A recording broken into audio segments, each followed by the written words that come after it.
Everyone, welcome to morning एजुकेम। So as we all know, आज जो है केमिकल काइनेटिक्स का हमारा थर्ड डे है, राइट। तो थर्ड जो डे है उसमें हमें क्या पढ़ना है, हम लोगों ने अभी तक जो पढ़ा, क्या क्या पढ़ा था, rate of reaction and types of rate of reaction के बारे में हम लोगों ने जाना था।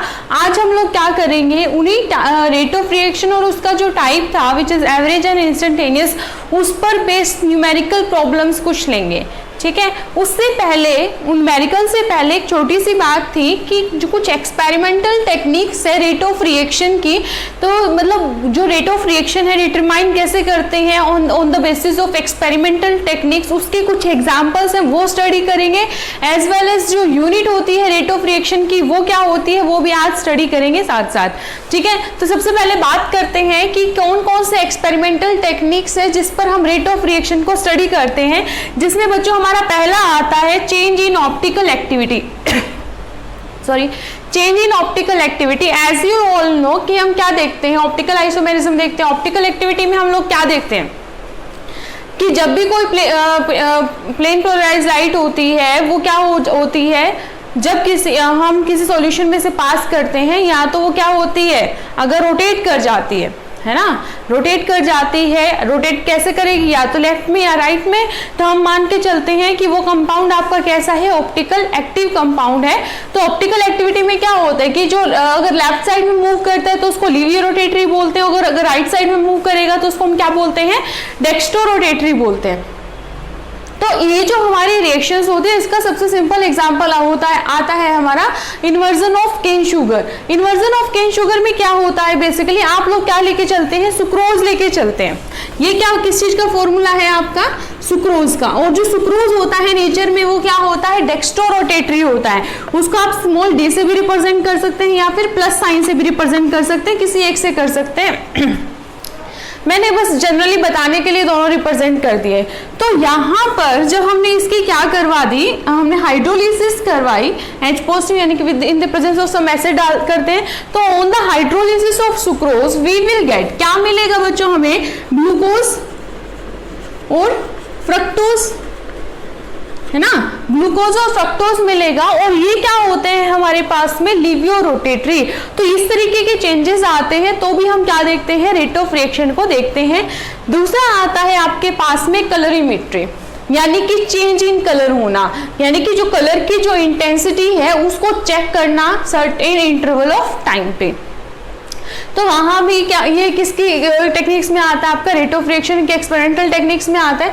तो यहाँ पे हमने क्या लिया है, क्लोरीन गैस और ब्रोमीन आयन लिए हैं। अगर इन दोनों को मिक्स करते हैं, इन दोनों को लेकर चलते हैं, तो ये यूजुअली क्या होते हैं, कलरलेस होते हैं। लेकिन जब इन दोनों को मिक्स करा दिया जाता है तो हमारे पास क्या मिलेगा, क्लोरीन आयन और एंड ब्रोमीन गैस मिलेगी। एंड जो ब्रोमीन गैस आपको क्या मिलेगी, ब्राउन कलर की मिलेगी, ब्राउन कलर की। तो in certain interval of time पे जो इंटेंसिटी होती है वो कलर की जो इंटेंसिटी होती है वो क्या होती रहती है, चेंज होती रहती है। तो वहां पर हम वो क्या देखते हैं, रेट ऑफ रिएक्शन को फाइंड आउट करते हैं। उसके बाद में मेजरमेंट ऑफ पीएच। तो यहाँ पर हम लोगों ने क्या लिया है, एस्टर लिया है। एस्टर की हम लोगों ने क्या करवा दी है, एसिडिफिकेशन करा दी है इन the presence of N acid. Mostly हम क्या लेके चलते हैं, H2SO4 लेके चलते हैं।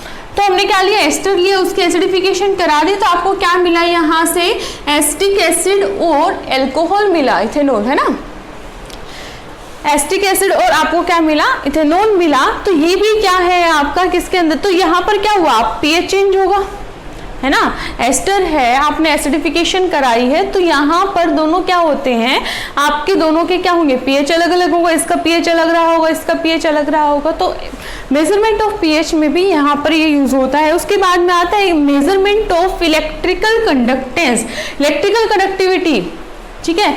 इनमें कहाँ होगा, जैसे कि हमने कॉम्प्लेक्स कंपाउंड लिया कोबाल्ट का, कोबाल्ट के कॉम्प्लेक्स कंपाउंड की मैंने क्या करवा दी, हाइड्रोलिसिस करा दी। अपॉन हाइड्रोलिसिस हमें क्या मिला, इस तरीके का कंपाउंड मिला। यहाँ पर क्या हुआ, एक क्लोरीन को किसने रिप्लेस कर दिया, एक वाटर मॉलिक्यूल ने रिप्लेस कर दिया, और आपका जो कंपाउंड है ये किस में कन्वर्ट हो गया, ये न्यूट्रल था, यहाँ पर किस में कन्वर्ट हो गया, आयनिक कंपाउंड में। और आपको पता है जितने ज्यादा आयंस होते रहेंगे कंडक्टिविटी क्या हो जाएगी, इंक्रीज हो जाएगी, राइट। इससे ज्यादा कंडक्टिविटी, तो कंडक्टिविटी क्या हो रही है, इंक्रीज हो रही है। हैं। उसके बाद में एक और एग्जांपल है हमारे पास में measurement of pressure. Measurement of pressure, pressure की जो टर्म्स होती हैं वो किस में पढ़ते हैं हम? गैसेस के लिए पढ़ते हैं यूजुअली। तो जो गैसेस होती हैं इनके प्रेशर को प्रेशर में इनके जो चेंज आता है, डिक्रीज हो रहा है, इंक्रीज हो रहा है, इन पर बेस भी हम क्या देखते हैं? रेट ऑफ रिएक्शन को मेजर करना सीखते हैं। तो ये कुछ एक्सपेरिमेंटल टेक्निक्स थी जो यूज की जाती है to determine the rate of reaction. Okay, अब हम बात करते हैं कि जो रेट ऑफ रिएक्शन इतने दिन से हम पढ़ रहे हैं उसकी यूनिट क्या है। So let's learn the unit of rate of reaction. तो रेट ऑफ रिएक्शन की यूनिट क्या होने वाली है बच्चों? अब मुझे आप लोग बताइए कि रेट ऑफ रिएक्शन होती क्या है? क्या होती है? रेट ऑफ रिएक्शन इज, क्या होता है? Change in concentration. Change in concentration किसकी हो सकती है? रिएक्टेंट की भी और प्रोडक्ट की, किसी के भी कह सकते हो आप, डिवाइडेड बाय टाइम टेकन, और you can say change in time. इसी को आप रेट ऑफ रिएक्शन बोलते हैं। अब जो चेंज इन कंसंट्रेशन है, यहाँ पर जो कंसंट्रेशन है वो आपके पास मल्टीपल बहुत सारी कंसंट्रेशन टर्म होते हैं, लाइक मोलैरिटी, मोलैलिटी, नॉर्मैलिटी। तो यहाँ पर हम मोस्टली यूज भी क्या करते हैं? मोलैरिटी को। ठीक है, तो मोलैरिटी होगी। और मोलैरिटी की यूनिट क्या होती है बच्चों? मोलैरिटी आपके क्या होते हैं? Number of moles of solute dissolve in पर लीटर ऑफ द सॉल्यूशन। तो ये यहाँ पर यूनिट क्या हो जाएगी? मोल पर लीटर। मोल पर लीटर, वॉल्यूम के लिए लीटर यूज कर लिया। एन क्या है आपका? मोल है, तो उसके लिए क्या हो जाएगा आपका? मोल। मोल पर लीटर। तो यहाँ पर क्या करेंगे? यूनिट पुट करेंगे, क्या हो जाएगा? मोल पर लीटर।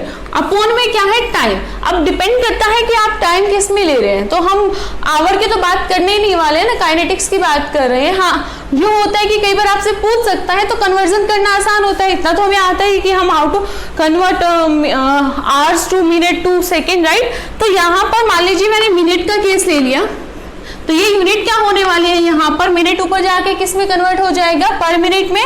तो ये आ जाएगा इधर से आपके पास में मोल per litre per minute, and this is the unit of rate of reaction. ठीक है, यूनिट बच्चों आपको ध्यान रखनी है, ये क्या है? टाइम के लिए, और ये क्या होती है आपकी? कंसंट्रेशन के लिए। सो मोल per litre per minute, that will be the unit of rate of reaction. Okay, so this is all about the rate of reaction. Now we will discuss about some numerical.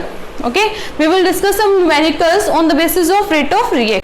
Now we will discuss some numerical related to rate of reaction. Okay, तो जो rate of reaction से related जो हम यहाँ पर numerical करने वाले हैं, आपको जो है क्वेश्चन है स्क्रीन पर दिखाई भी देगा। वन बाय वन जो है जिस तरीके का क्वेश्चन यहाँ पर बन सकता है वो हम यहाँ पर स्टडी करेंगे। तो देखिए फर्स्ट क्वेश्चन क्या कहता है? कहता है express the rate of the following reaction in terms of different reactant and product. आपको एक केमिकल रिएक्शन गिवन है, कहता है उसको एक्सप्रेस करना है इन terms of rate of reaction, दोनों रिएक्टेंट और प्रोडक्ट दोनों की फॉर्म में। ओके, फिर कहता है if the rate of formation of NO is 3.6 into 10⁻³ mole per litre पर second. Rate of formation of NO आपके पास में गिवन है।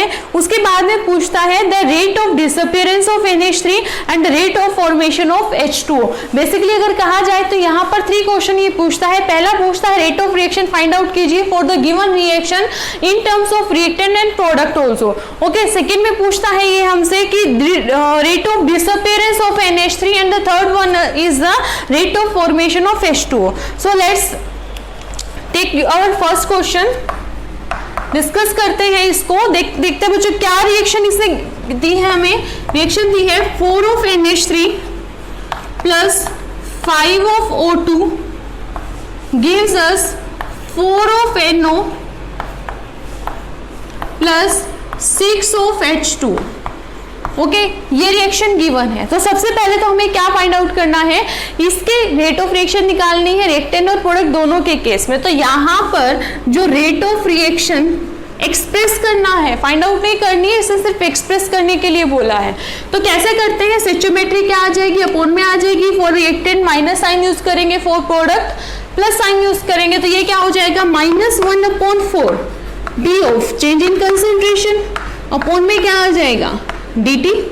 ओके, तो ये दोनों क्या होंगे, हमेशा इक्वल होंगे, 1/4 minus sign D of O2 upon में dt will be equal to 1/4 D of NO upon में dt। यहाँ पर हम प्लस साइन पॉजिटिव साइन ही रखने वाले हैं, आपको पता है प्रोडक्ट के लिए क्या यूज करते हैं हम, positive sign. So that will be the expression for the rate of reaction in terms of reactant and product. तो फर्स्ट पार्ट हमारा ऑलरेडी हो चुका है। अब देखते हैं आगे क्या कहता है। इसने हमें rate of formation of NO दी है, गिवन क्या है, rate of formation of NO कितना गिवन है, 3.6 इंटू 10⁻³ मोल पर लीटर पर सेकेंड। देखो यहाँ पर अभी हमने यूनिट पढ़ी थी, जो यूनिट इसे किस में ले ली, टाइम को सेकंड में ले लिया। ओके, अच्छा पूछता है फर्स्ट पार्ट में that is rate of disappearance of NH3 बताइए। अब रेट ऑफ डिसअपीयरेंस किसके लिए यूज करते हैं बच्चों, रिएक्टेंट के लिए, डिकम्पोजिशन, डिसअपीयरेंस, राइट, और डिक्रीजिंग ऑर्डर में। तो ये है, ठीक है। तो इसके बारे में पूछता है rate of disappearance of NH3, तो कैसे निकालेंगे। अब आपको दिखाई दे रहा है कि सारे के सारे आपस में क्या है, इक्वल है, ठीक है। This will be equal to this and that will be equal to this, that will be equal to this, सभी आपस में क्या है, इक्वल है। तो इनमें क्या है, आपको इसकी वैल्यू ऑलरेडी इसने क्या है, दे रखी है। वैल्यू अगर दे रखी है आपको तो क्या करना है, जस्ट इक्वेट कर दीजिए कि जो फर्स्ट पार्ट है यहाँ पर हमें इसको कैसे लिख सकती हूँ, 1/4 डी ऑफ NH3 अपॉन में dt, okay, will be equal to 1/4 D of NO upon में dt, ठीक है। तो 1/4 से क्या हो जाएगा, 1/4 कैंसिल हो जाएगा, इसकी जो वैल्यू है वो आपको क्या है, गिवन है। सो डी ऑफ NH3 अपॉन में dt कितनी वैल्यू गिवन है, 3.6 इंटू 10⁻³ मोल पर लीटर पर सेकेंड, ठीक है। देखो क्या है, यहाँ भी 4 मोल से क्या मिल रहा है, 4 मोल मिल रहा है। तो चेंज इन कंसंट्रेशन देख रहे हैं, यहाँ पर क्या आ गई, सेम आ गई है। तो इसकी जो रेट ऑफ डिकम्पोजिशन होगा, रेट ऑफ डिसअपीयरेंस है, that will be equal to the rate of formation of NO। तो ये तो था बच्चों इसका फर्स्ट पार्ट। लेट्स इसका सेकंड पार्ट क्या कहता है। सेकंड पार्ट में ये rate of formation of H2O पूछ रहा है हमसे, तो ये भी कुछ इसी तरीके से होगा, H2O के बारे में बात कर रहा है। तो जस्ट इक्वेट कर दीजिए किसको, NO की वैल्यू तो दे ही रखी है ना हमें, चाहे अब अभी तो आपने NH3 की भी निकाल ली, तो आप NH3 की वैल्यू भी लेकर चल सकते हैं, NO की तो दे ही रखी है, आप उसको भी लेकर चल सकते हैं, वो आप पे डिपेंड करता है। तो अब क्या पूछता है, रेट ऑफ फॉर्मेशन यानी कि प्रोडक्ट फॉर्मेशन ऑफ H2O, इसकी वैल्यू आपको गिवन है। तो इन दोनों को क्या कर दीजिए, equate, 1/6 D of H2O upon में dt will be equal to 1/4 D of NO upon में dt, ओके।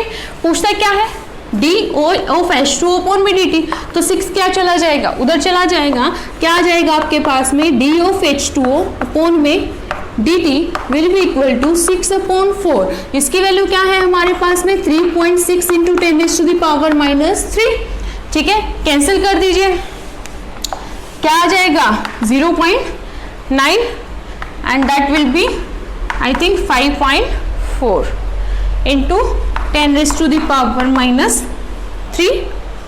यही आएगा। हाँ जी, तो यूनिट क्या हो जाएगी यहाँ से, मोल पर लीटर पर सेकेंड। तो तीनों ही पार्ट हमारे हो चुके हैं। पहले पार्ट में एक्सप्रेशन शो करना था, सेकंड पार्ट में हमसे पूछा था डिकम्पोजिशन या फिर disappearance of NH3, and third part में इसने हमसे पूछा था क्या कैलकुलेट करना है, formation of H2O। Now let's move to our next question. Second question में देखिए क्या कहता है, ये कहता है द रिएक्शन, आपको जो रिएक्शन यहाँ पर गिवन है, कहते हैं was studied in a closed vessel, okay, it was found that the concentration of NO2 increases by 2 into 10⁻² mole per litre in 5 seconds. Calculate the rate of reaction, and the second one is the rate of change of the concentration of N2O5. तो इसे हमें chemical reaction दी हुई है यहाँ पर, और कहता है ये क्लोज वेसल में है। अब ये कहीं भी हो रही है, हमें इससे कुछ लेना देना नहीं है, हमारे पास डाटा क्या गिवन है उस पर वो मैटर करता है, राइट। कहते हैं it was found that the concentration of NO2 increases. तो कंसंट्रेशन ऑफ NO2 क्या हो रही है, इंक्रीज हो रही है बाय 2 × 10⁻⁻²। तो यानी कि ऑलरेडी से चेंज बता दिया। मान लीजिए कोई वैल्यू 0 से 2 पर गई तो ऑलरेडी से कह दिया ना कि कितना चेंज आया, तो हमें यहाँ पर फाइनल माइनस इनिशियल कुछ करने की जरूरत ही नहीं है, चेंज इसने दे दिया है। तो रेट ऑफ रिएक्शन बताइए and rate of change in the concentration of N2O5 हमें बताइए, ये पूछ रहा है। तो देखिए रिएक्शन क्या गिवन है, 2 of N2O5 will give us 4 of NO2 plus O2, ठीक है, ओके।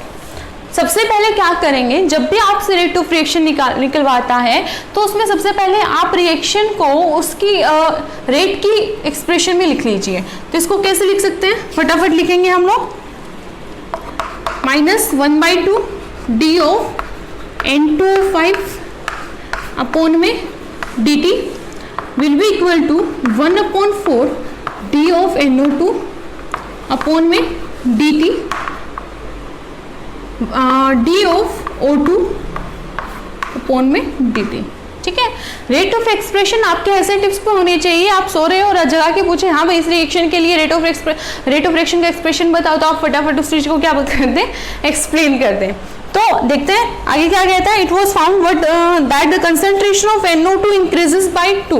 NO2 की कंसंट्रेशन के बारे में यहाँ पे बात कर रहे हैं कि इंक्रीज हो रही है 2 × 10⁻² इन 5 सेकेंड, ठीक है। तो इसने यहाँ पर इसकी कंसंट्रेशन दी है और टाइम दे दिया है, ठीक है। तो यहाँ पर d ऑफ NO2 अपॉन में dt होता है, राइट। तो ओवरऑल वैल्यू क्या हो जाएगी बच्चों इसकी, 1/4, ठीक है। तो ये क्या है, चेंज इन कंसंट्रेशन, ये क्या है, चेंज इन कंसंट्रेशन कितने से इंक्रीज हो रही है, इनटू में 2 × 10⁻², 2.0 लगा लीजिए, ठीक है। अपॉन में क्या दिया है, अपॉन में दिया है dt इन 5 सेकेंड, ठीक है।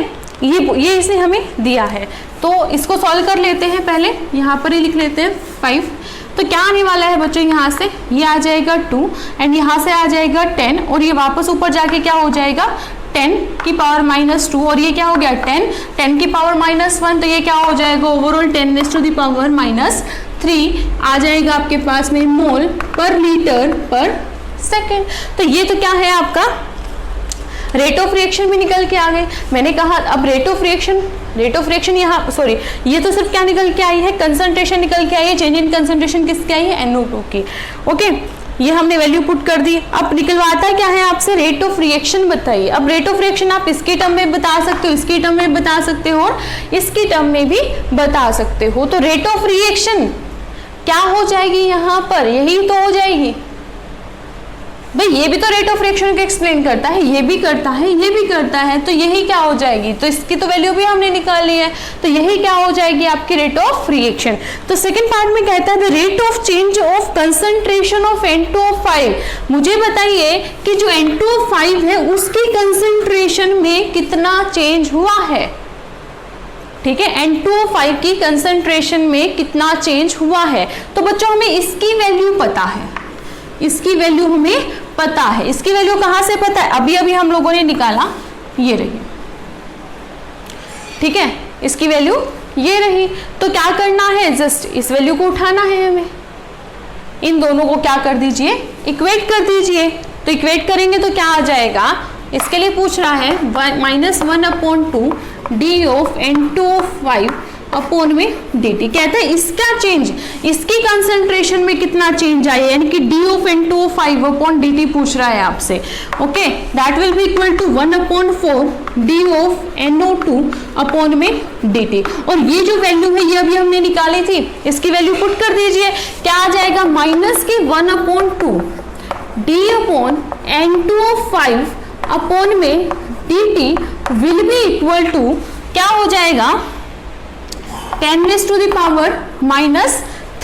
अब ये 2 इधर है तो 2 क्या हो जाएगा, उधर चला जाएगा, तो यहाँ से d ऑफ N2O5 अपॉन में dt क्या आ जाएगा बच्चों, 2 इंटू 10⁻³ मोल पर लीटर पर सेकेंड। ठीक है, बस आपको क्या करना है, इनको आपस में इक्वेट कराना है, इक्वेट करके आप वैल्यू इजीली फाइंड आउट कर सकते। Let's move to our next question. Next question देखते हैं बच्चों क्या कहता है। कहता है इन अ रिएक्शन, आपको फिर से एक रिएक्शन दी है और वो रिएक्शन क्या है, 2A टेंड्स टू प्रोडक्ट। ठीक है, प्रोडक्ट दे रहा है, ए से आपको कुछ प्रोडक्ट मिला। ठीक है, द कंसंट्रेशन ऑफ ए की जो कंसंट्रेशन है वो डिक्रीज हो रही है 0.5 मोल पर लीटर टू 0.4 पर मोल per litre in 10 minutes time में। Calculate the rate during this interval, इस इंटरवल के दौरान टाइम बताइए, चेंज है, ठीक है, रेट बताइए। तो जब भी इंटरवल की बात आती है तो आपको क्या याद आना चाहिए, क्या याद आना चाहिए, एवरेज रेट ऑफ रिएक्शन। आपने एक पर्टिकुलर इंटरवल में किया था, तो ये वही यहाँ पर वो आपसे वही पूछ रहा है। इसने हमें क्या दिया है, that is 2A gives U A product.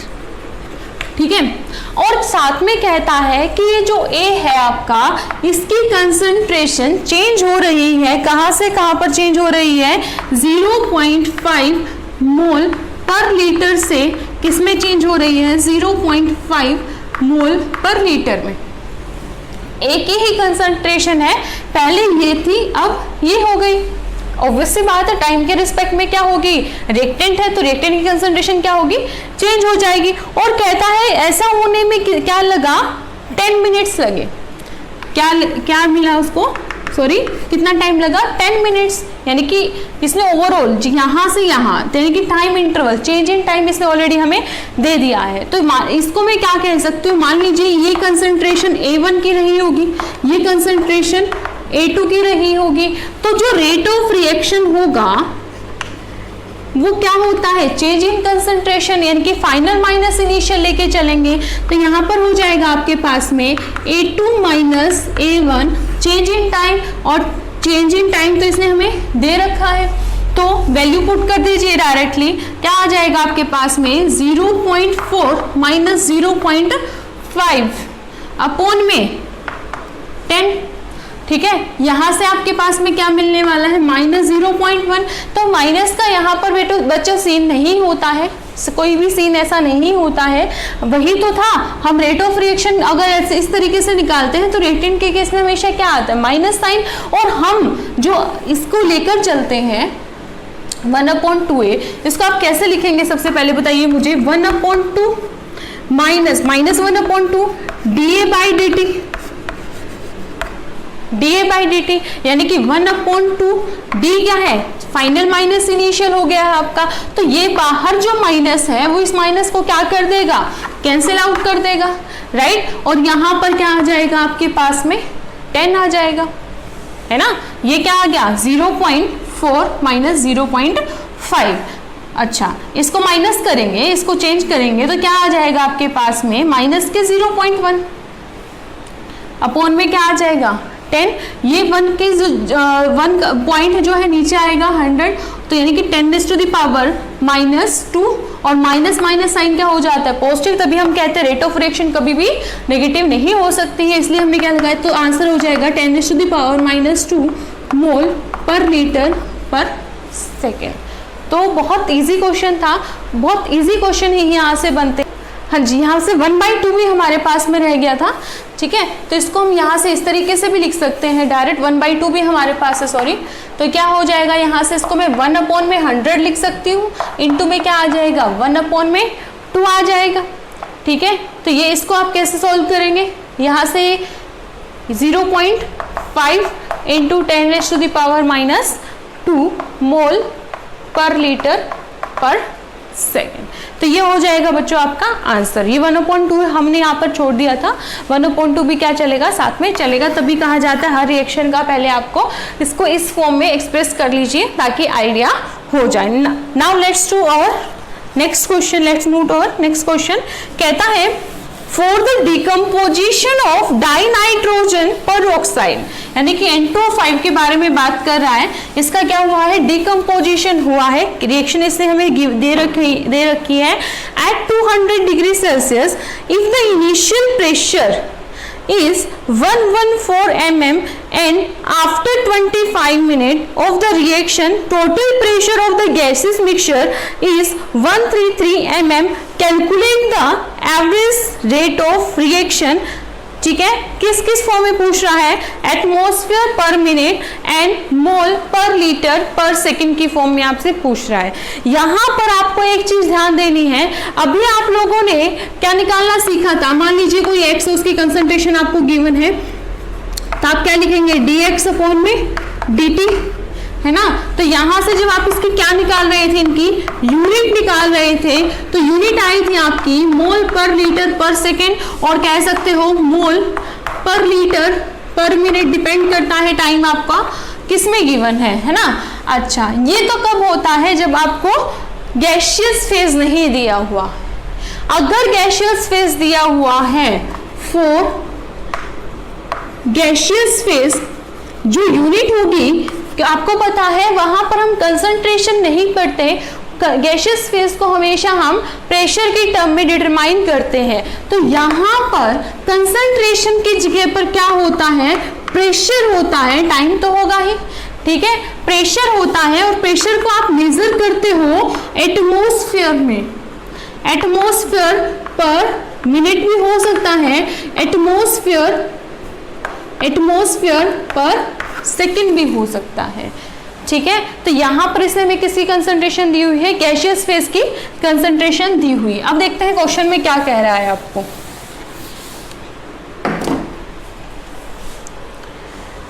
Question में कहता है, क्या दी हुई है रिएक्शन आपको, N2O5 gives you N2O4 plus O2 half O2। ये चीज बच्चों आपको अच्छे से याद रखनी है कि जो भी केमिकल रिएक्शन आपको गिवन हो वो कैसे हो, बैलेंस्ड फॉर्म में हो, ओके। अच्छा, अब देखते हैं, initial pressure is 114 mm and after 25 minute of the reaction total pressure of the gases mixture is 133 mm। Calculate the average rate of reaction, इससे हमें टाइम इंटरवल दिया है, ठीक है। तो यानी कि कहता है इनिशियल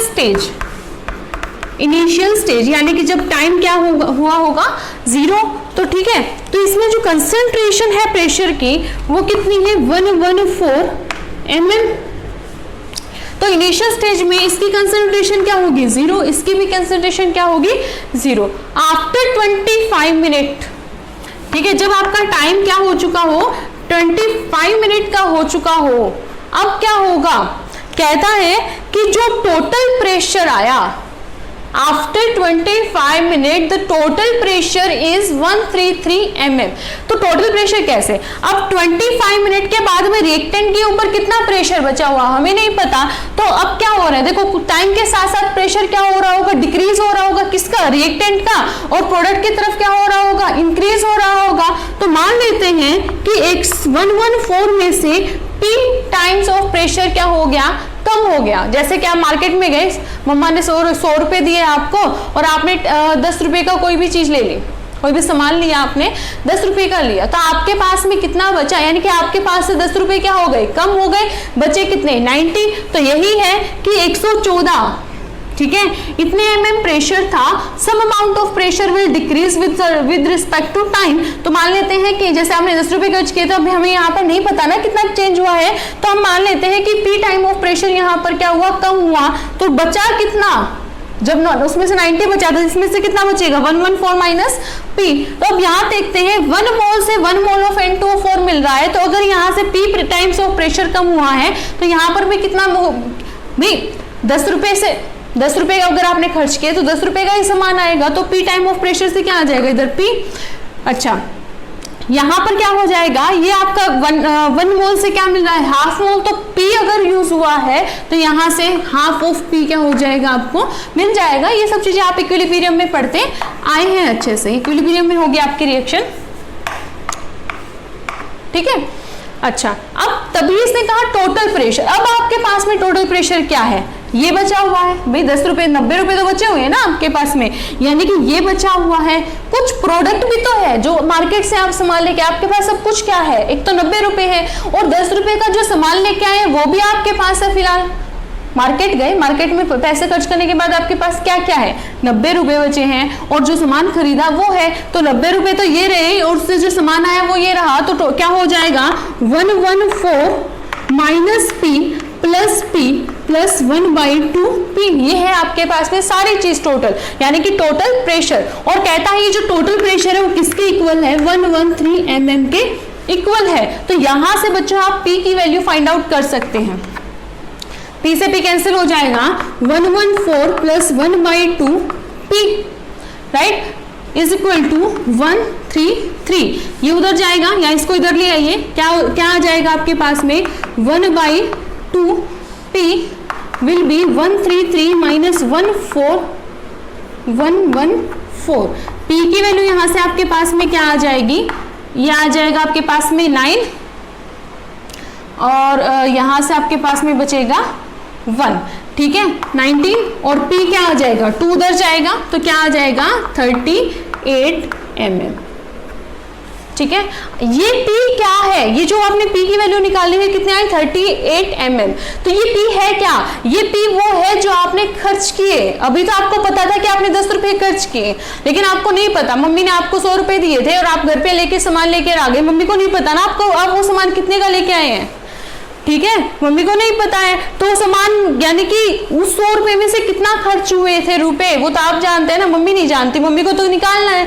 तो कितने खर्च हुए P, ठीक है वो यानी कि डिक्रीज इन प्रेशर, कितना प्रेशर कम हुआ था, वही तो माइनस यानी कितने रुपए गए थे, तो कितना प्रेशर डिक्रीज हुआ है भाई 38 mm डिक्रीज हुआ है। यानी कि इनिशियल स्टेज पर 114 था, फाइनल स्टेज में 114 में से कुछ कम हुआ, कितना कम हुआ 38, यानी कि दोनों का डिफरेंस कितना आया 38। इनिशियल और फाइनल स्टेज का जो डिफरेंस आया वो कितना आया 38 आया, यानी कि चेंज इन कंसंट्रेशन। और यहाँ पर कंसंट्रेशन नहीं हम क्या पढ़ रहे हैं प्रेशर, तो चेंज इन प्रेशर आपको पता चल गया। टाइम इसने दिया हुआ है, बस वैल्यू पुट कर दीजिए, रेट ऑफ रिएक्शन आपकी आ जाएगी। मैं यहीं पर इसको निकाल देती हूँ।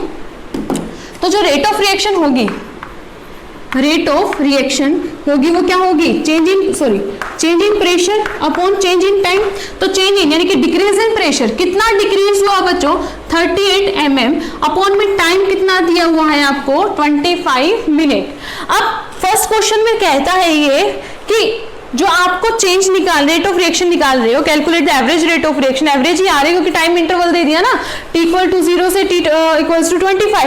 तो आप इसको ऐसे भी लिख सकते थे P2 - P1 अपॉन में क्या आ जाएगा T2 - T1। तो T2 - T1 करेंगे तो ये क्या आ जाएगा 25 - 0, ठीक है। और यहां से वही चीज माइनस करेंगे आप, पहले 114 में से 38 माइनस करके लिखेंगे ऑलरेडी हम, और माइनस क्या कर देंगे 114 कर देंगे, तो वो तो डिफरेंस हमने डायरेक्ट लिख ही दिया ना। तो ये जो डिफरेंस करेंगे तो क्या आ जाएगा 38 और ये क्या आ गया आपका 25, ठीक है। लेकिन कहता है एटमॉस्फेयर पर मिनट में निकालिए, एटमॉस्फेयर पर मिनट में निकालिए, ठीक है। लेकिन हमारे पास जो प्रेशर दिया हुआ है वो प्रेशर किस में आया है MM में। तो हमें पता है MM को एटमॉस्फेयर में कन्वर्ट करने के लिए, MM को एटमॉस्फेयर में कन्वर्ट करने के लिए इसको किस में कर दूं, क्या कर दूं मैं 760 से अगर डिवाइड कर दूं तो वो एटमॉस्फेयर के इक्वल हो जाएगा।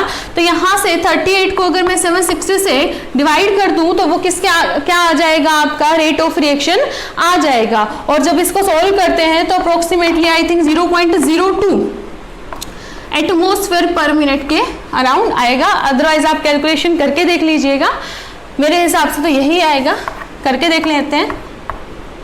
3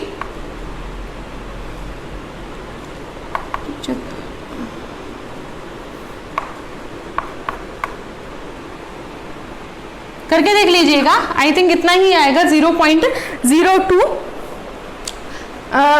एटमॉस्फेयर पर मिनट के अराउंड, ये आ जाएगा आपका आंसर। उसके बाद में कहता है ये इसी को मोल पर लीटर पर सेकंड में भी बताइए। यानी कि अभी तक तो ये प्रेशर की बात कर रहा था, अब ये कंसंट्रेशन पे आ गया है, तो आपको क्या करना है, प्रेशर को कंसंट्रेशन में कन्वर्ट करना पड़ेगा। अब प्रेशर को कंसंट्रेशन में कैसे कन्वर्ट करेंगे? तो जब भी आपके पास में गैसियस फेज दिया होता है तो हमेशा एक आइडियल गैस इक्वेशन को याद कीजिए। आइडियल गैस इक्वेशन क्या होती है? रटी पड़ी है वो, तो PV = nRT है ना। अगर मैं P निकालूं तो क्या होता है? ये NV/RT। अब NV क्या है आपके पास में बच्चों? NV क्या होता है? Concentration number of moles upon में पर लीटर वॉल्यूम। तो ये क्या हो गया आपका? Concentration P = CRT। P = CRT। तो ये आ गया आपके पास में CRT। बस कुछ नहीं करना है आपको। प्रेशर आपको दिया हुआ था, कितना चेंज आया था? 38 mm है ना। अब उसको आपने एटमॉस्फेयर में कन्वर्ट कर दिया था 760 से डिवाइड करके। प्रेशर ये रहा। आपसे क्या पूछ रहा है? इन टर्म्स ऑफ कंसंट्रेशन पूछ रहा है, तो इसको बस ROT से डिवाइड कर दीजिए। 0.812 ये हो जाएगा आपका 0.0821, ठीक है। और यूनिट क्या हो जाएगी? लीटर एटमॉस्फेयर पर मोल पर केल्विन, ठीक है। ये तो R की वैल्यू, क्योंकि R हमारे पास 3 वैल्यूज होती है, तो हमें क्या लेना है? यहाँ पर इसको 760 से डिवाइड करके यूनिट हमारे पास किस में आ जाएगी? एटमॉस्फेयर में। तो एटमॉस्फेयर की फॉर्म में R लेंगे, ठीक है। और टेम्परेचर कितना है? देखिए बच्चों, शुरू में ही आपको 200 डिग्री सेल्सियस से बोला था, तो वो केल्विन में लेकर चल रहे हैं, तो केल्विन में लेकर चलेंगे तो क्या हो जाएगा? 473, ठीक है। तो ये है क्या? हम यहाँ से P यानी कि डिक्रीज इन कंसंट्रेशन, ये क्या था? 114 - P, यानी कि कितना प्रेशर कम हुआ था। बस हम यहाँ पर उस प्रेशर को किसकी फॉर्म में कर रहे हैं? Decrease in concentration, decrease in concentration. तो जब बच्चों इस पूरे को जब हम सॉल्व करते हैं, देन वी विल गेट 0.0128, ठीक है। 0.00128 मोल पर लीटर, ठीक है। तो ये क्या आ गई? आपकी कंसंट्रेशन आ गई। बस अब आगे तो क्या करना है? कंसंट्रेशन आ गई है, change in concentration with respect to time. अब टाइम इसने हमें क्या दिया हुआ था? टाइम दिया हुआ था वही 25 मिनट्स। तो क्या कर देंगे? यहाँ पर 25 से डिवाइड कर देंगे, और जब हम इसको 25 से डिवाइड करेंगे तो आंसर आपका आ जाएगा 8.58 × 10⁻⁻7 मोल पर लीटर पर मिनट। क्योंकि इसने हमसे किस में पूछा था? देखिए, मोल पर लीटर, अच्छा पर सेकंड में पूछा हुआ है, तो बस क्या कर देंगे? 25 को 60 से भी मल्टीप्लाई कर देंगे। मिनट किस में कन्वर्ट होगी? आपकी सेकंड में। तब आएगा आपका ये आंसर 8.58 × 10⁻⁻7 मोल पर लीटर। ये बस मैंने आपका टाइम बचाने के लिए ही डायरेक्ट आंसर कर दिया है। आप यहाँ पर खुद कैलकुलेशन कर सकते हैं, ठीक है। तो बच्चों, इस तरीके के जो है क्वेश्चंस जो है रेट ऑफ रिएक्शन पे आते हैं। बहुत अच्छा क्वेश्चन है ये, प्रेशर से रिगार्डिंग काफ़ी बार पूछे जाते हैं ऐसे क्वेश्चन। तो आई होप आपको आज का जो सेशन है हमारा वो अच्छे से क्लियर हुआ होगा कि आप किस तरीके से क्या कर सकते हैं, क्वेश्चन अटेम्प्ट कर सकते हैं on the basis of rate of reaction. दोबारा एक बात याद रखिएगा, अगर रेट ऑफ रिएक्शन की यूनिट आपसे पूछ रहा है, यूनिट पूछ रहा है इन terms of concentration, so that will भी क्या होगी? आपकी मोल पर लीटर पर सेकेंड। टाइम आप देख लीजिएगा, मिनट में है, सेकेंड में है। लेकिन अगर रेट ऑफ रिएक्शन आपसे पूछ रहा है, अब उसकी unit in terms of pressure क्या हो जाएगी? वो हो जाएगी आपकी एटमॉस्फेयर। ये याद रखिएगा बच्चों, पर सेकेंड या फिर पर मिनट, जो भी वो टाइम इंटरवल आपको प्रोवाइड करता है और जिस फॉर्म में वो आपसे पूछना चाह रहा है। तो बहुत इजी क्वेश्चन आते हैं, बस आपको क्या है? प्रैक्टिस की जरूरत है, क्योंकि न्यूमेरिकल बिना प्रैक्टिस के कभी भी नहीं आते। सो बच्चों, keep practicing, take care of yourself. Thank you so much.